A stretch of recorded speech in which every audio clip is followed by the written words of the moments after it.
तर महायुतीच्या उमेदवारांकडून महिलांना पैसे वाटल्याचा इम्तियाज जलील यांचा आरोप, तर दलित वसाहतीतील महिलांकडून जलील यांच्यावरती प्रतिआरोप। पूर्वचे उमेदवार इम्तियाज जलील यांनी भाजप महायुनायटेडचे उमेदवार अतुल सावे यांच्यावरती पत्रकार परिषदेत काही आरोप लावलेत। मेरे विरोध में भारतीय जनता पार्टी के मंत्री अतुल सावे साहब थे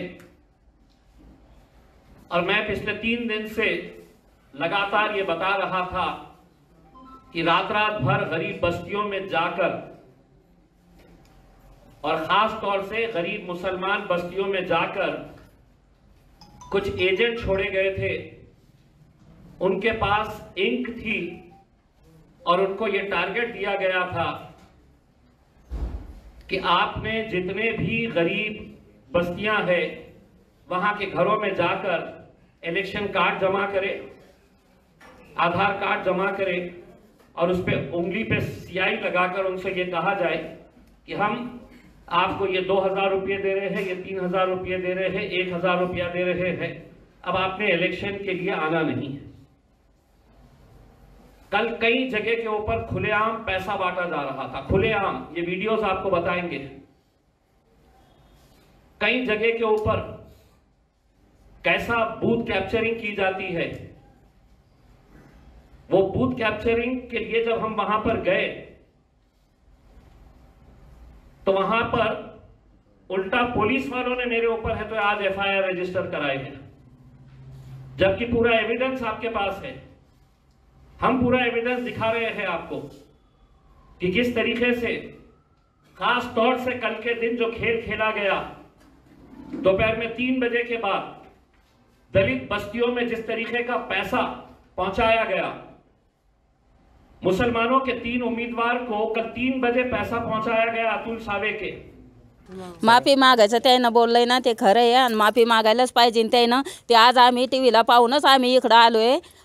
आम्ही टीव्हीला पाहिले ते म्हणून राहिले त्यानं मतदान कार्ड दिले, घरात नेले, साळवे साहेबांनी पैसे वाटले अतुल साळवेंनी, असं तसं हे काय त्याची आहे ना समस्या वेगळी आहे आणि ही वेगळी आहे। आमचे जे मदत केली ना आम्ही त्यांना मदत करणार आणि यांचं आहे ना हे खोटं बोलणं आहे। आता मागं त्याला पतंगाला निवडून दिलं तर त्यानं थोडे आम्हाला पैसे आणून दिले। आमच्या बाबासाहेबाचं होतं प्रकाश आंबेडकर म्हणून त्यांना मत दिलं आम्ही आणि ते निवडून आले तर त्यानं आमच्याकडे काहीच नाही केलं आणि मग त्यांना कसं काय आणि मग आता पार्टी तर कसं झालं। दलित समाजाला त्यांनी माफी मागायला पाहिजे ना आम्हाला। आता हे बोलले तर आम्ही सगळे टीव्हीवर पाहून इकडं आलोत। आता त्यानं माफी मागावं आमच्या सगळे दलित समाजाला, ही मागणी त्यानं पुरी करावं। आमच्याजवळ पायाला डोकं लावून अतुल साळवे साहेब ते बुद्धयावारमध्ये त्यानं कामं केले, ते भंतेजीच्या पाया पडतात, बाबासाहेबाच्या पाया पडतात, गौतम बुद्धाच्या पाया पडतात। यांनी काय केलं का आता लोक आमच्या बाबासाहेबाच्या पायावर टेकले का मुंडक्यावर टेकले का हातावर टेकले। ते अतुल साळवे साहेब आमच्या पाया पडू राहिले, आमच्या समजा बुद्धाच्या पाया पडले तर आमच्या पाया पडले। त्यानं काय नाही केलं दुनियामध्ये, साऱ्या याच्यामध्ये करू लागले ते औरंगाबादामध्ये जे आमचे कामं केले ना त्यानं चांगले केले आणि ह्या माणसाने काय केलं नाही, हे सगळं खोटे आरोप लावू राहिला आणि दलित समाजावर येऊ राहिला। दलित समाजावर कधी बितली ना तर याच्यावर बितायला आम्ही काही टाईम लागू देणार नाही।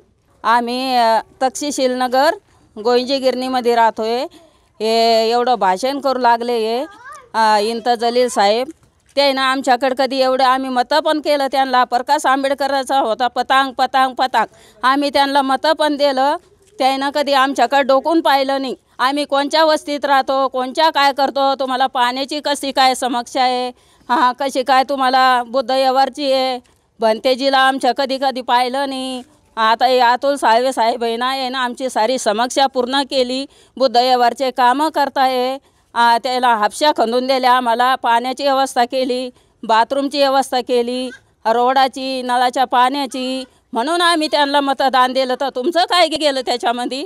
मला इम्तियाज जलील साहेबाबद्दल सांगायचं आहे। ते म्हणतात की अतुल सावे सरांनी आम्हाला पैसे दिले आणि मतदान विकत घेतलं, नाही तसं काही नाही। आमचे त्यांनी कामं केले, आमचं विहार केलं, आमच्यासाठी पाणी, बोर, संडासचे इतके काय सगळ्या काही अडचणी होत्या त्यांनी आमच्या पूर्ण केल्या, म्हणूनच आम्ही त्यांना मतदान केलं। आम्ही काय पैशासाठी विकलं नाही, आमच्या समाजासाठी त्यांनी खूप काही केलं ना, त्याच्यासाठी आम्ही त्यांना मतदान केलं। त्यांनी काय केलं इम्तियाज जलील सरांनी? काहीच नाही केलं। आमच्याकडून ते निवडून आले आमच्याच समाजावर त्यांनी निवडले. आत्तापर्यंत त्यांनी काय केलं आमच्यासाठी? काहीच केलेलं नाही. आमच्याकडं जेव्हा निवडणूक होती तेव्हा ते इथं येऊन गेले, तेव्हा एकदाच आले, ते नंतर आलेच नाही. ते आले नाही की आमच्या समस्या पण बघितल्या नाही. हे आमचं हे जेवढा पण महिला होता ना, सगळा विकसित केला फक्त अतुल सावे सरांनी. त्यांनी केला का? नाही. मग ते कशाबद्दल म्हणतात की अतुल सावे सरांनी पैसे दिले म्हणून? नाही. आम्ही फक्त आमचे कामं केले म्हणूनच आम्ही त्यांना मतदान केलं. आम्ही पैशासाठी मतदान केलेलं नाही. आमची बदनामी का करताय? आम्ही विकत नाही. आम्ही दलित समाज विकत नाही. आमचे जे कामं करताना आम्ही त्यांच्याकडे झुकतो. असे पैशावर आम्ही विकत नाही. आमचा दलित समाज असा विकणाऱ्यामधून नाही आहे. ते इम्तियाज जलील सर म्हणतात ना की यांनी पैसे दिले सावे सरांनी, ते सगळं चुकीचं बोलता येते. हे आमचे कामं केलेत ना, त्याच्यामुळे आम्ही त्यांना मतदान केले. आणि याच्यापुढे त्यांनीच पूर्ण कामं केले आमचे. बाकी जितके पण आलेले आहे, आमदार असो, खासदार असो किंवा वार्डमधले जितके पण नगरसेवकचे असो, कोणीच नाही केलं. त्याच्याच वोटिंगवर जलील सर आलेत ना, आणि आमच्या दलितावरच ते आरोप घेऊ लागले की आम्ही विकतो, आम्ही कधी विकत नाही. आणि आमच्या बाबासाहेबांनी आम्हाला असं विकायचं शिकवलेलं नाही. आमचं मतदान हक्काचं आहे. आम्ही आमच्या हक्काचे मतदान आहे. आम्हाला बाबासाहेबांनी हे घटनेमध्ये लिहिलेलं आहे का आम्ही पैशासाठी मतदान करणार आहे का? मग ते असं कसं बोलतं? असं बोलायला नाही पाहिजे. त्यांनी जर असं बोललं तर आमचं पूर्ण भारतात जेवढा पण आमचा समाज आहे, दलित समाज, त्यांना काय करू शकतो हे त्यांना पण माहिती आहे. आणि आमच्यामुळेच ते असे पडलेले आहेत. जेव्हा ते आमच्या समाजामध्ये आले ना निवडून, त्यांनी आमचे काहीच कामं केलेले नाही आहे. मग हे तर दलित समाजाने बघितलं ना, ओळखून, मग मागच्या वेळेस त्यांना पाडलं की नाही त्यांना? कारण की त्यांनी काही कामच नाही केले ना आमचे. आणि अतुल सावे सरांनी केले तर त्यांनाच आरोप करतायत का की हे पैसे विकत म्हणजे पैसे देताना मतदान विकत घेता? हे चुकीचं आहे त्यांचं. त्यांनी असे भरपूर काही कामं केलेले, म्हणूनच त्या कामावरच त्यांना आम्ही दलित समाज वोटिंग करतो आहे. कारण की आमच्या विहारासाठी आणि आमच्या साहेबांसाठी जे काही काम करतात, लॉकडाऊनमध्ये पण त्यांनी आमची खूप मदत केली ना, खूप मदत केली. यांनी जलील साहेबांनी केली का? नाही. कारण की ते आमच्या समाजाकडूनच निवडून आले होते ना. त्यांनी आमच्या समाजाला येऊन बघितलं का? प्रत्येक महिला जाऊन बघितलं का त्यांनी? नाही. सावे सरांनी बघितलं, म्हणूनच आम्ही त्यांना निवडून आणणार आणि याच्या पुढे पण त्यांनाच आणणार. हे जलील जे आहेत ना, त्यांनी आरोप करू नये अतुल सावे सरांवर, नाहीतर आमचं दलित समाज उठेल. मग आम्ही बघू काय करायचं. तुम्हाला ज्या टायमाला आम्ही जलील साहेबांना मतदान दिलं का नाही आम्ही, त्या टायमाला त्यांनी आम्हाला का पैसे दिले? साळेसाहेब आमची कामं करतात, साळेसाहेब आमचं मानून घेतात, साळेसाहेब आमची काही बी अडचण असली दूर करतात. आम्ही त्यांच्याच मागं राहणार ना. तीन तर जलीलच्या मागं राहणार का? तो काही भैकून देणार लोकांना, काही आमच्या समाजाबरोबर वाईट बोलणार तो? जे काम करणार योग्य त्यांच्याच मागं राहणार ना आम्ही. साळेसाहेब आमचं दुःख जाणून घेतात. आज त्यांनी पूर्ण 13 बौद्धवारचे काम चालू केले. महिला मंडळ बौद्धवार बंदीचीसाठी चिवरदान करतात, प्रत्येकाला कार्यक्रमाला हजर राहतात. अतुल साहेबाकडून आम्ही पैसे घेत नाही आणि ते देत नाही. ते समाजाचा कार्यकर्ते फक्त पैसे अतुल साहेब देत नाही, आणि आम्हीसुद्धा त्यांच्याकडून घेत नाही. ते फक्त समाजाचं काम करतात. जलील साहेबाचं काय म्हणणं? पैसे, अरे तुम्ही जलील साहेब विकले असेल कोणाला? त्यांनी कोणाकडून पैसे घेतले असन? जलील साहेब विकले असन, त्यांना दलित मतदान नाही पडन. काऊन नाही पडन ना? मागं दलित मतदानमुळे ते निवडून आले. आता आमच्या विरोधात बोलते ते. जर आमच्या विरोधात बोलले तर आम्ही कुठपर्यंत जाऊ? मुंबईपर्यंत जाऊ. आमच्या मागं अतुल साहेब कधी बी उभा आहे खंबीरपणे.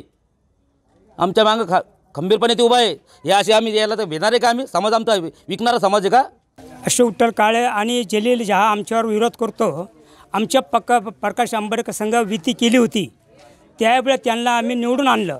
मग त्यावेळेस आम्हाला त्यांनी पैसे दिले होते का? हे आम्हाला पाहिजे नसते.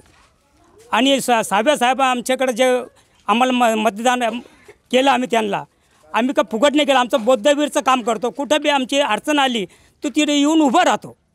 याच्याबद्दल आमचं काही बद्दल नाही. आणि जलील उगाच जो उड्या मारतो. आमची मागणी काहीच नाही आहे. माफी त्यांनी जलीलला यावा. दलितवर जो अत्याचार करू राहिला टी व्हीवरती, त्यांनी येऊन माफी मागितली पाहिजे. जलीलनं दलित समाजला माफी मागितली पाहिजे, तर आमचं मन शांत होईल. आता हे जलील साहेबांचे लाईव्ह जे त्यांनी स्टेटमेंट दिलं का दलित वोटिंग जी विकलेली गेलेली आहे आणि ती आपलं अतुल साहेबांनी विकत घेतलेली आहे, तर हे सगळं चुकीचं आहे. आमचा समाज जो आहे कधी विकला गेला नाही आणि कोणाही विकत घेऊ शकणार नाही. पण यांनी जे स्टेटमेंट दिलेलं आहे हे चुकीचं आहे. का आता आम्ही कोणाला वोटिंग केली, आता जलील साहेब जेव्हा खासदार होते कोणामुळे होते, 99% वोटिंग पूर्ण आमची दलित समाज झालेली आहे. ठीक आहे. आणि जेव्हा त्यांनी युती तोडली तर त्यांना त्यांची जागा कळलेली आहे, तर त्यांच्याकडे काही शब्द नसताना त्यांच्याकडे काही आता पर्याय नाही त्यांच्याकडे काही आता, म्हणून ते दलित समाजाला टार्गेट करू लागले. का? त्यांनी आमचे काही समस्या जाणून घेतल्याच नाही आणि काय आमचे प्रॉब्लेम सॉल्व्ह केलेच नाही. जेव्हापर्यंत खासदार झाले 5 वर्ष खासदार राहिले, त्यांनी 5 वर्षामध्ये एकदा तर चक्कर मारा आमच्या वार्डामध्ये नाही मारली. आता आम्ही वोटिंग कशासाठी केली, का आमच्या साहेबाचा आदेश होता प्रकाश आंबेडकर साहेबाचा, तेव्हा युतीची आम्ही साहेबांच्या शब्दाला मान दिला म्हणून त्यांना वोटिंग केली जलील साहेबांना. पण त्यांनी एकदाही पण आमच्याकडे दलित वस्तीमध्ये एकदा पण त्यांनी पाय ठेवला नाही आणि एकदा पण आमच्या समस्या कधी जाणून घेतल्या नाही. आणि आता तो बोलतो म्हणजे ते आता त्याची युती तुटलेली आहे. ठीक आहे, हरकत नाही. पण आम्हाला एवढं कळतं, जेव्हा आमच्या एरियाचं जे म्हणजे सुविधा आम्हाला पुरवल, जसं पाण्याची सुविधा झाली, टॉयलेट झालं, बौद्धविहार झालं, आमचं मंदिर झालं, हे ज्या सुविधा आहे हे जे आम्हाला म्हणजे आमचं कसली कंप्लेंट नसताना जे ह्या सुविधा आम्हाला पुरवल बिना म्हणता, हे सुद्धा कधी आम्हाला पुरवल तर आम्ही त्यांना डोळे झाकून त्यांना वोट देऊ. का? तोच आमचा नेता. आणि हे जलील साहेब यांचा समाज सांभाळता येत नाही आणि दुसऱ्या समाजाला कमेंट करू लागले. हां, अरे बाबा तुमचा पहिले मुस्लिम समाज बघा, बोलता एक करता एक. जसं तुम्ही दाखवलेलं आहे, युती आमच्यासोबत होती तेव्हा तुम्ही खासदार निवडून आलेले आहे आणि सध्या आणि खासदार जेव्हा तुम्ही इलेक्शनला उभं होतात तर जेव्हा आमचा सपोर्ट हटला तर तुम्ही कुठल्याच लागीत राहिलेले नाही. जेव्हा आमची युती होती तेव्हा तुम्ही खासदार झालेले, जेव्हा तुटली खासदार झालेली नाही. का? तुम्हाला तुमची जागा कळलेली आहे. जेव्हा दलित समाज एकदा कोणासोबत उभा राहिला तर 99% नाही 100% त्याचं काम करतात, 100% काम करतात. पण या जलील साहेबांनी जो आज आरोप केला दलित समाजावर, काही नोट घेऊन विकलेले गेलेले, त्या जलील साहेबांना एवढं सांगणं माझं, त्यांचे लाईव्ह व्हिडिओ पण त्यांचे व्हायरल झालेले आहे जलील साहेबाचे, का दलित समाज हा पूर्ण BJPला विकलेला गेलेला आहे. तर माझं एवढंच म्हणणं, जलील साहेबांनी जे खरं आहे ते स्टेटमेंट द्यावं. उगाच म्हणजे देवाने तोंड दिलं म्हणून काहीतरी बोलावं नाही. तुम्ही ते तर काही काय केलं नाही आणि जे करता आहेत, जे आमच्या समस्या जाणून घेता आहेत, तर तुम्ही त्याच्यावर काही कमेंट करतायत. अगर तुम्ही आमच्या म्हणजे तुम्ही कधी लाईव्ह पूर्ण दलित समाजाला, पूर्ण महाराष्ट्र दलित समाजाला अगर तुम्ही कधी माफी मागितली नाही कधी, तर आम्ही भव्य मोर्चा काढू तुमच्याविषयी. भव्य मोर्चा काढून तुमच्यावर आम्ही कारवाई करायला सिस्टमला आम्ही भाग पाडू. आता हे जे जलील साहेबांनी जे लाईव्ह व्हिडिओ केला का बाबा दलित समाज विकलेला गेलेला आहे, पण हे तुम्हाला सांगू खरं म्हणजे असं आहे, हे त्यांचे जे कार्यकर्ते आहे काही त्यांनीच स्वतः व्हिडिओ बनवला आणि तो व्हायरल केला का बाबा दलित समाज विकलेला गेला आहे आणि त्यांनी असंच केलेले. पण याच्यामध्ये असं मला काही प्रकार घडलेला नाही आहे. आता आम्ही इथले रहिवासी, आम्ही सगळीतले रहिवासी आहे. आम्हाला माहिती, तुम्ही कोणाला आमच्यामधनं कोणाला विचारता तर मला स्टेटमेंट एकच येईल का दलित समाज का म्हणजे तुम्ही काय हलक्यामध्ये घेतात का, आणि त्यांच्या म्हणजे तो विकला जाणारच नाही आहे. आमच्या साहेबांनी सांगितलेलं आहे बाबा मी तुम्हाला सगळ्यात मोठं एक दिलेलं आहे वचन, म्हणजे ते मत सगळ्यात मोठं अधिकार तुम्हाला आम्ही काय अधिकार दिला आहे मतदान करायचा, हा कोणीही तुमच्याकडनं हिरावून घेऊ शकत नाही. ते जलील साहेबांनी काय केलेलं आहे, हे यांचेच कार्यकर्ते घेऊन सनी आणि त्यांच्या त्या स्पेशल व्हिडिओ बनवून त्यांनी पाठवलेला आहे. आता त्याच्या समजा ठीक आहे दलित माझं 100% त्याच्यामध्ये 2 जण घेतले असतील आणि त्यांनी त्यांचं स्टेटमेंट घेतलं आणि व्हिडिओ करून त्यांनी व्हायरल केला. पण जो 98% जो समाज आहे दलित समाज, तुम्ही बाकीच्या म्हणजे 98% समाजाला तुम्ही विचारा, त्यांचं स्टेटमेंट एकच असेल का आम्ही कधी आमचं म्हणजे साहेबांनी आम्हाला वोट द्यायचा अधिकार दिलेला आहे आणि हो आम्ही कधी कोणाला विकणार नाही, काय नाही. जो आमच्या समाजाचा सॉल्व करेल, जसे अतुल साहेब झाले, यांनी आमचं बौद्धविहार बांधलेलं आहे, रोडच्या समस्या त्यांनी सॉल्व केले, पिण्याचं पाणी आम्हाला 8 दिवस येत होतं तर 1 दिवस आड येऊ लागलं आणि इतरही समस्या त्यांनी तर आमच्या सॉल्व केलेल्या आहेत. ते जलील साहेबांना बोलायला काही विषय राहिलेला नाही आहे, म्हणून ते आमच्या दलित समाजावर प्रश्न तयार करतात. हा दलित समाज विकलेला गेलेला आहे, त्यांचं सगळं चुकीचं आहे. त्यांनी त्यांनी आमची माफी मागावी दलित समाजाची महाराष्ट्रभर, त्यांनी पूर्ण माफी मागावी आणि त्यांनी माफी मागली तर आम्ही त्यांना माफ करू, नाही तर आम्ही भव्य मोर्चा काढू त्यांच्या विरुद्ध. अतुल साहेबांनी आमचं खूप काही समस्या दूर केलेली आहे. आम्हाला सिमेंट कॉन्क्रीटचं हे पण केलेलं आहे, डेनिस लाईन पण दिलेली आहे, पाण्याची समस्या दूर केलेली आहे. आम्हाला पाण्याची सोय नव्हती, त्यानं खुद स्वतः इकडं आमच्या इकडं लक्ष दिलं येऊन सनी आमच्या समस्या त्यानं जाणून घेतलेलं आहे. हापशा पण आम्हाला दिलेली आहे. आमचं बौद्ध विहारचं पण काम चालू आहे आणि ते प्रत्येक गोष्टीमध्ये आम्हाला साथ देता म्हणून आम्ही त्यांना साथ देतो. 125 बंधूजींना त्यानं चिवार दान केलं, भोजन दान दिलं. आम्हाला स्वतःला पण आम्ही तिथं गेलो होतो, आम्ही बघितलं आमच्या डोळ्यानं. आम्ही दुसऱ्याच्या म्हणण्यावर जात नाही आणि जे पण काही आमच्यावर आरोप रचतात ते अजिबात रचू नका, हेच त्याच इम्तियाज जलील साहेबांना आमच्या विनंती आहे. आणि ते आमच्या समाजाबद्दल बदनामी करू नका, बस हेच आमचं म्हणणं आहे.